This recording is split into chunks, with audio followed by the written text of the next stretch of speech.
எல்லோருக்கும் வணக்கம். நான் அட்வொகேட் செந்தில்குமார் ஈரோட்லேருந்து இந்த பதிவு போடுறேன். கருப்புங்கிற ஒரு படத்தோட ரீல்ஸை இப்போ தான் நான் பார்த்தேன். இந்த ரீல்ஸில் சூர்யா நல்லா டான்ஸ் பண்ணியிருக்காரு. பேக்ரவுண்ட் மியூசிக் நல்லா இருக்குது.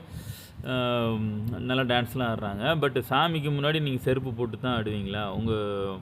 அவங்கவுங்க கடவுளுக்கு நீங்கள் என்ன தான் மரியாதை கொடுக்குறீங்கன்னு தெரில. நீங்கள் கோயிலுக்குள்ளே ஆடல, வெளியே தான் ஆடுறேன்னா வாட் எவர் இட் மேபி, நீங்கள் செட்டு போட்டிருக்கீங்க, கடவுள் மட்டும் தான் போட்டிருக்கீங்க.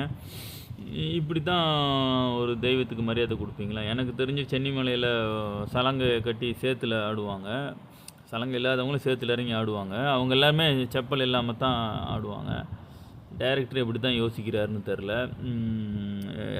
சரி, சூர்யா மட்டும்தான் செப்பல் போட்டிருக்காருன்னு பார்த்தா எல்லாருமே செப்பல் போட்டு தான் டான்ஸ் ஆடுறாங்க. கடவுள் நம்பிக்கை எந்த அளவுக்கு தெரில. கடவுள் நம்பிக்கை எந்த அளவுக்கு இவங்க பிலீவ் பண்ணி படம் எடுக்கிறாங்களா? கடவுள் நம்பிக்கையை பிலீவ் பண்ணுறதுக்காக படம் எடுக்கிறாங்களா? கடவுள் நம்பிக்கையை பிரேக் பண்ணுறதுக்காக படம் எடுக்கிறாங்களா? எப்படிலாம் டிசைன் பண்ணுறாங்கன்னு தெரில. இந்த டைரக்டரோட பேர் கூட நான் பெருசாக பார்க்கல.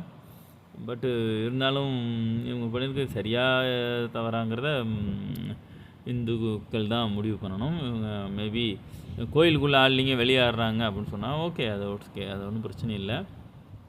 முன்னாடியும் சாமி இருக்குது, முன்னாடியும் மணி இருக்குது, பின்னாடியும் மணி இருக்குது. எந்த மாதிரியான கடவுள் நம்பிக்கையை எந்த மாதிரியான விஷயங்களை கொண்டு வராங்க இவங்களுடைய மாசை காமிக்கிறதுக்கு பண்ணுறதுக்கு? நீங்கள் கூலிங் கிளாஸ் போட்டு கூட ஆளுங்க, வேட்டியை மடித்து கட்டு கூட ஆடுங்க, அது ஒன்றும் பிரச்சனை இல்லை, அது ஒன்றும் இஷ்யூ இல்லை. பட்டு செப்பல் போட்டுட்டு டான்ஸ் பண்ணுறதுங்கிறது ஒரு மாதிரியான விஷயமா இருக்குது. இது என்னோடய தனிப்பட்ட கருத்து. நீங்கள் உங்களுக்கு எப்படி வியூ இருக்குங்கிறத பாருங்கள். தேங்க்யூ. நன்றி, மகிழ்ச்சி.